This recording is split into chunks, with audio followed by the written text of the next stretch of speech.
42 News. Our main focus today will be the Worcester versus Georgia trial that we have been following for the past few months. The case has been debating whether Georgia has the authority to regulate the intercourse between citizens of its state and members of the Cherokee Nation. We assume that this long-lasting trial will come to a close today, with Chief Justice John Marshall and the jury reaching a verdict. Breaking news. We have just heard word that the judge will reach a verdict within the next 30 minutes.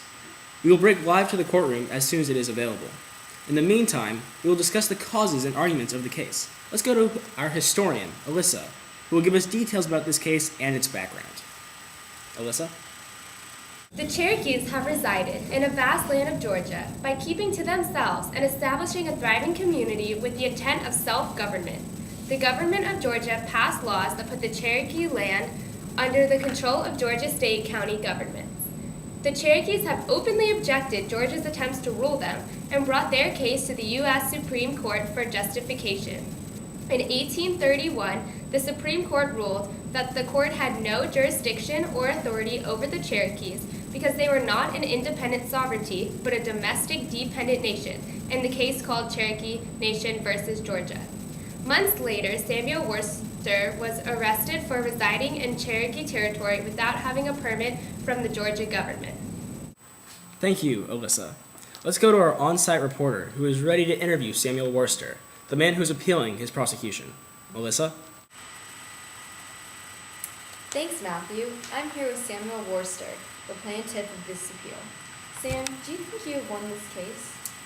I think I have a strong case because I have known from the beginning that Georgia's laws in trying to rule the Cherokees were unconstitutional because they conflicted with treaties between the U.S. and the Cherokees, they conflicted with the commerce and contract clauses of the Constitution, and they conflicted with the Cherokee Nation's sovereignty. Hopefully, Chief Justice John Marshall will rule in my favor and see that Georgia's laws are unconstitutional. Very good points. Are you the slightest bit nervous that it might get ruled against you? There's always the possibility of that happening. It has always been a thought in the back of my mind, so yes, I am nervous. Nevertheless, I strongly believe that Judge Marshall will make the right decision. That is very understandable. What do you propose are the boundaries of federal power if the government is unable to regulate land within its boundaries?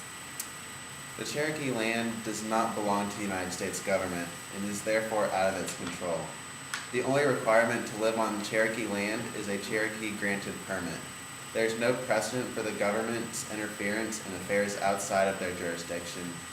The government has every right to mandate the distribution of land within the United States territories, but since I was residing in Cherokee territory under the permission of those people, the United States has no grounds on which to arrest me. Well, thank you for your time, Sam. We'll see you later. Thank you, Melissa. As we wait for the verdict to come in, I'm being told Melissa has another interview waiting for us. Yes. Melissa is down by the courthouse with a good friend of Samuel Worcester, a Cherokee Native American, Ashwin, who is living with Sam. Go ahead, Melissa. Ashwin, what is your take on the whole situation? How would you feel if someone barged into your life unexpectedly?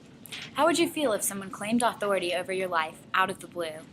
And how would you feel if someone took total control over your entire community and nation?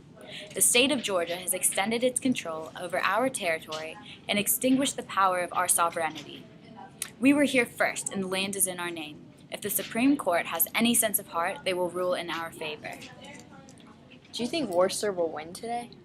I truly hope so, but there is no doubt in my mind that justice will prevail and Sam will walk free. Everyone on the Cherokee territory is anxiously waiting for his return, and we are all praying to the sun to see him soon. Thank you, Ashwin, and good luck today. Thank you. The jury is ready. Let's switch down there to hear the decisive ruling. As we head towards the courtroom, let's make our final predictions. I'm predicting a 5-1 decision in favor of Worcester. I agree with the ruling, but I think it will be a unanimous decision for Worcester. Let's go live to inside the courtroom. Been upheld. The jury rules 5-1, stating that the Cherokee Nation were distinct, independent political communities retaining their original natural rights. There you have it. Worcester's appeal has been upheld and he will walk away a free man. Looks like I was right in the one juror who would be against Sam. Yes, you are right. We all knew the laws were unconstitutional, and it is no surprise that Mr. Worcester won his case, but I am surprised someone disagreed.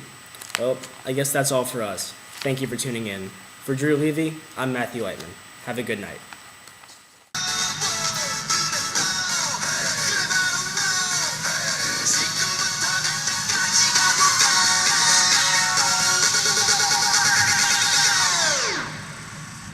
Oppan Gangnam Style.